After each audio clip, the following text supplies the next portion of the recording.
네, 이 김포 골드라인을 이용하는 시민들이 불편을 호소하는 목소리가 점점 커지고 있는 가운데 여야 대선 후보들이 최근 이 GTX-D 노선 등 관련 공약을 내세우기도 했습니다. 자, 해결의 실마리가 과연 있는지 지역사회 목소리는 또 어떤지 들어보도록 하겠습니다. 김포시의회 신명순 의장 전화 연결돼 있습니다. 의장님 안녕하십니까? 네, 안녕하세요. 김포시의회 신명순 의장입니다. 예. 일단 뭐 이 김포 골드라인을 이용하시는 분들은 다 아시겠습니다만 이용을 안 하거나 그러시는 분들은 혹시 모를 수도 있으시니까요. 이 김포 골드라인이 어디서부터 어디까지 이어지는 라인인지 좀 간략하게 노선에 대해서 좀 설명을 해 주실 수 있을까요? 김포가 이제 신도시가 생기면서요. 그 신도시 끝에서부터 김포공항 있는 데까지 연결되는 한 23km 되는 노선입니다. 네.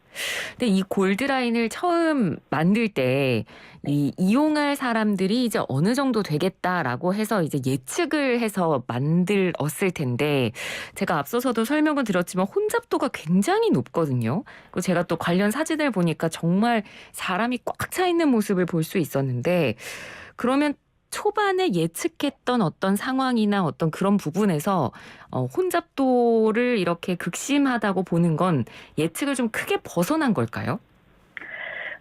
김포시가 지금 현재 50만이 넘어서는 도시로 성장하고 있는데요. 네. 김포 한강 신도시가 들어설 당시에는 인구 계획이 59만이었었어요. 네. 근데 이제 도시 계획을 세우고 거기에 맞춰서 주거나 교통 또 산업 각종 인프라를 구축해 나가게 되는데 예. 김포시의 경우 2020년 도시기본 계획을 59만으로 봤던 거죠. 근데 이제 지금은 2035 계획을 인구 73만 8천 명까지 이렇게 목표를 두고 있으나 네. 그 당시에는 59만이었었고 또 이제 거기에 맞춰서 이제 교통이나 이런 것들을 하다 보니까 조금 예상을 벗어나게 된 상황이 된 겁니다. 네.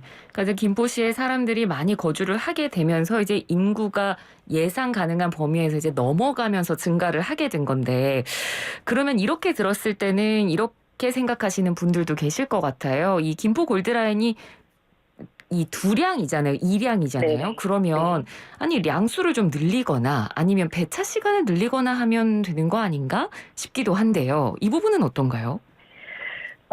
지금 배차 시간도 거의 3분 30초 이렇게 출퇴근 시간에 그렇게 되고 있거든요. 근데 네. 이제 두량이다 보니까 이제 김포에서 서울로 출퇴근하시는 분들이 굉장히 많아요. 그러다 보니까 이제 그 첨도 시간대에는 혼잡률이 280%가 넘게 되는 그런 상황입니다. 네. 그래서 김포시에서는 출퇴근 시간에 혼잡률을 좀 낮추기 위해서 예비 차량을 좀 투입을 하고 있습니다. 그래서 42대 정도로 열차 운행을 하고 있는데 아무래도 이제 출퇴근 시간에는 좀 집중 배차를 하더라도 이제 크게 개선이 되지 않고 있고요. 네.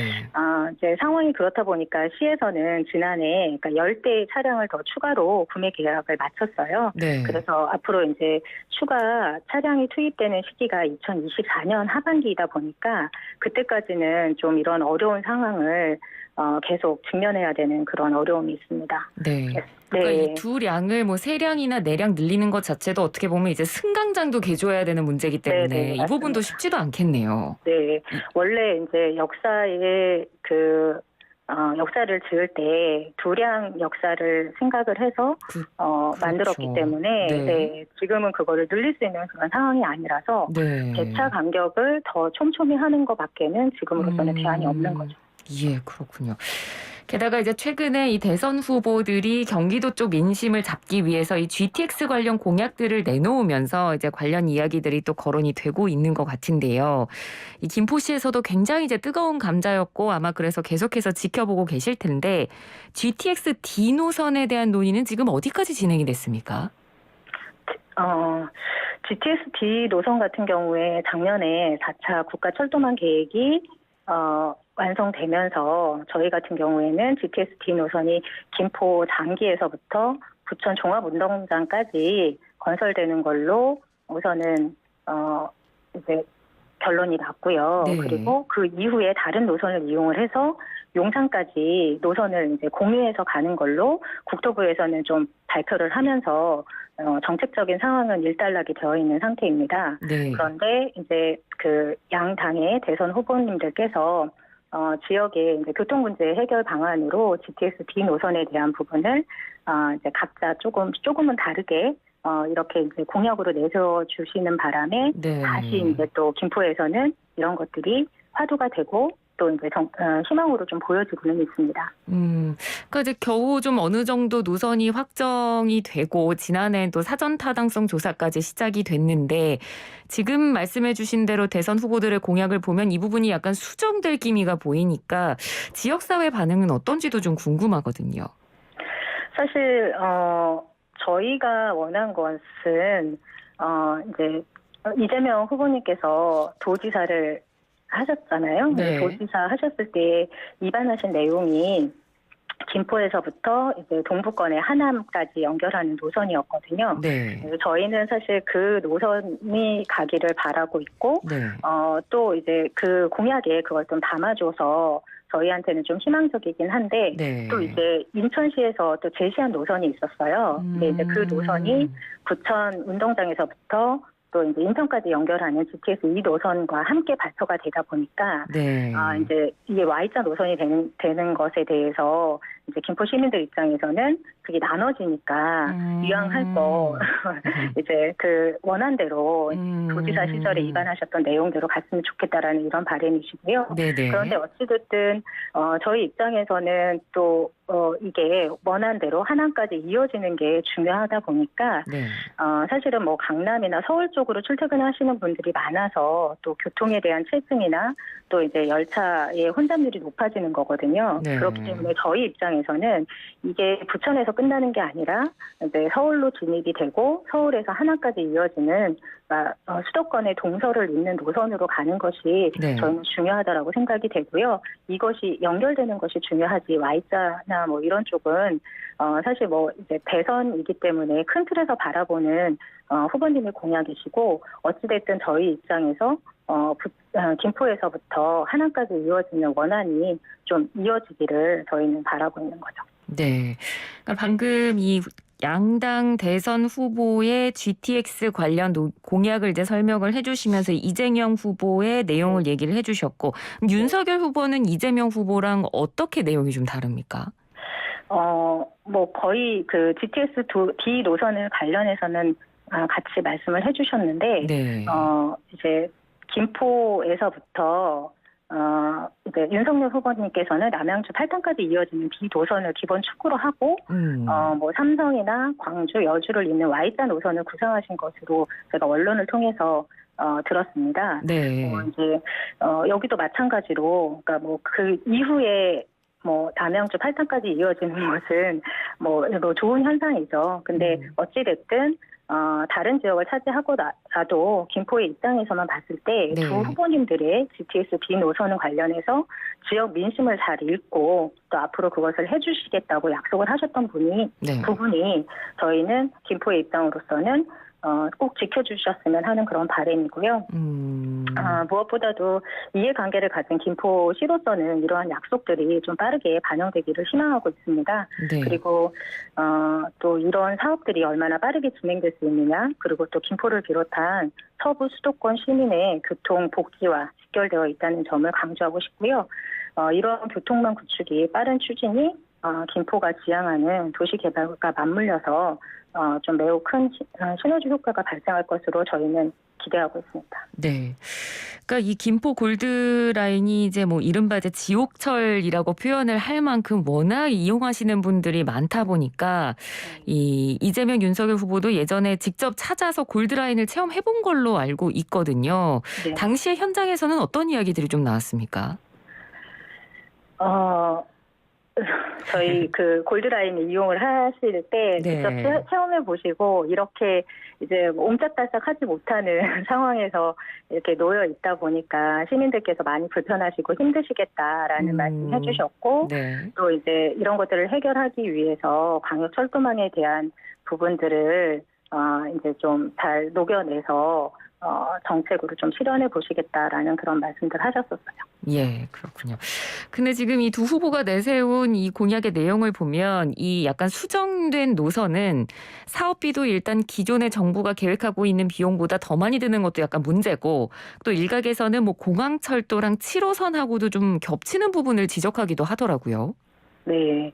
그런데 이제 서울시와 경기도, 인천의 이제 면적을 보면 우리나라의 12%밖에 되지는 않지만 이 안에 거주하는 인구 수들이 전체 인구의 한 50% 되잖아요. 네. 네, 그러다 보니까 교통망은 점점 촘촘해질 수밖에 없습니다. 서울만 보더라도 거미줄처럼 지하철이 연결되어 있잖아요. 그렇죠. 그만큼 배후 수요가 있기에 교통망이 필요한 것이고 이러한 교통망 구축에 있어 일부 구간이 중복되는 것은 당연한 거라고 생각을 합니다. 네. 지금 우리가 이야기하고 있는 GTX 노선은 결국 그동안 철도망을 담당해왔던 국철과 지하철의 운송 능력으로 해결할 수 없는 교통 수요가 발생하기 때문에 네. 떠오른 대안이잖아요. 그래서 병렬적으로 노선이 같이 간다면 문제가 될 수 있지만 일부 구간이 교차하는 것을 두고 중복 노선이라고 말씀하신다면 지금 구축되어 있는 대다수의 노선이 다 여기에 해당될 것입니다.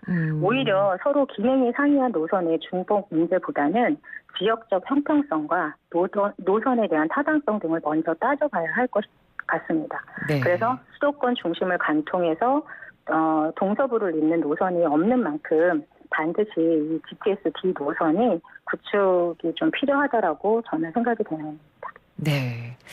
사실 이 GTX 관련 공약은 선거 때마다 항상 등장했고 굉장히 뜨거운 감자였습니다만 막상 이제 선거가 끝나고 새 정권이 시작이 되면 뭐 구체성이나 실현성이 좀 부족하다는 이유로 좀 사업이 미뤄지거나 지지부진해지거나 이러는 경우가 너무 계속해서 있었거든요. 이번에는 좀 기대하는 바가 다르십니까? 어떠세요?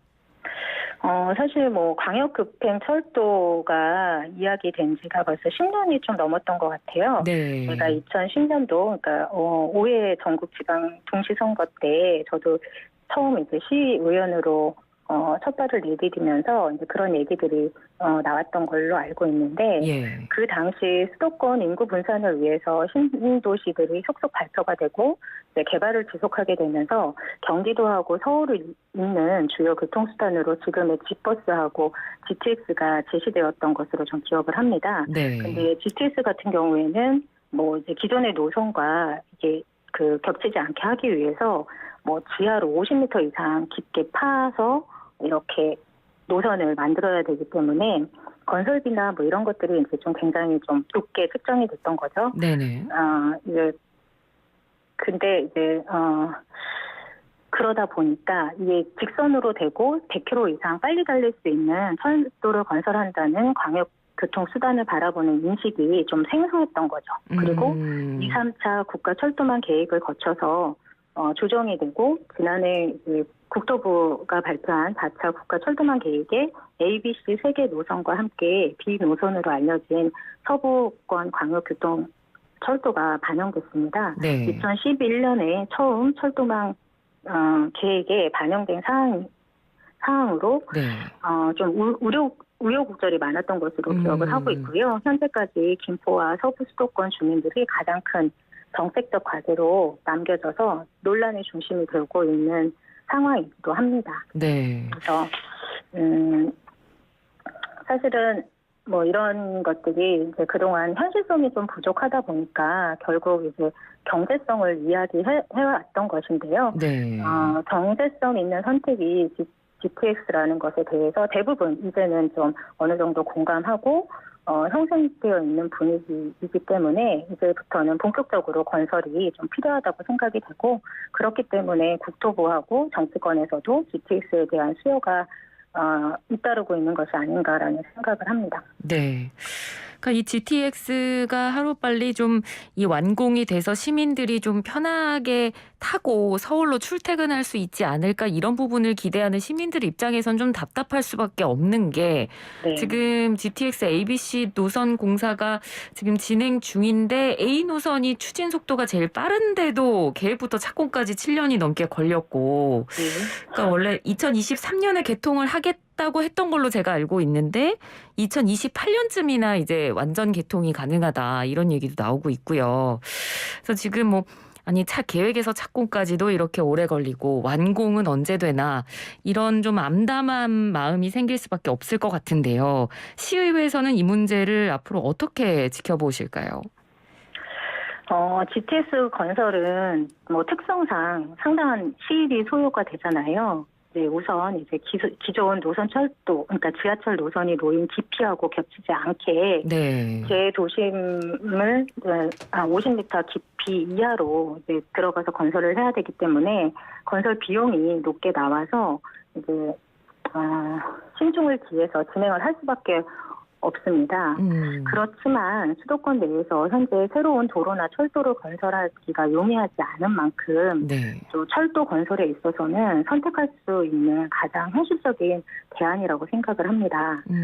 그렇지만 가장 걸림돌로 지적되는 것이 사업 기간인데 이를 충분히 당길 수 있는 대안들도 있을 거라고 생각을 합니다. 네. 가장 대표적인 것이 예타, 각종 타당성 조사를 면제해서 사업 기간을 좀 당기는 방법을 꼽을 수 있을 것 같고요. 네. 뭐 실제적으로 공항이나 항만, 고속도로, 그러니까 대형 국회 사업들을 할 때 국토부에서 예타를 면제해달라고 요구를 하고 국회의원들뿐만이 아니라 정치권에서도 이제 계속 그런 얘기를 지속적으로 하고 있잖아요. 네네. 이러한 이제 예타 면제 등 뭐 이제 국회 특별법을 통해서 해결 방안을 찾는 것도 방법이 될 수 있을 거라고 생각을 합니다. 네. 그리고 아울러서 정부의 재정 투입도 좀 늘릴 필요가 있다라고 생각을 합니다. 네. GTS 한 노선을 두고 이제 민자 사업 구간과 정부 사업 구간으로 나누어져서 건설해서 연결을 하다 보니까 문제점이 좀 발생하고 있는데요. 수익 구간이 나오지 않는 부분을 정부가 적극적으로 이제 재정을 투입해서 GTS 건설을 민간 참여자가 활발하게 좀 들어와서 사업을 할 수 있게 한다 그러면 좀 사업 진행이 좀 더 빨라지지 않을까라는 생각을 하고 있습니다. 네. 그리고 각종 타당성 조사 면제 그리고 합리적인 재정 투입이 진행된다면 사업 진행은 현재보다 좀 빨라질 것으로 예상이 됩니다. 네. 시의회에서도 이런 부분들을 잘 알고 있기 때문에 중앙정부와 정치권에 적극적으로 건의해 나갈 생각입니다. 예, 알겠습니다. 오늘 말씀 여기까지 듣겠습니다. 고맙습니다. 네, 감사합니다. 네, 지금까지 김포시의회 신명순 의장이었습니다.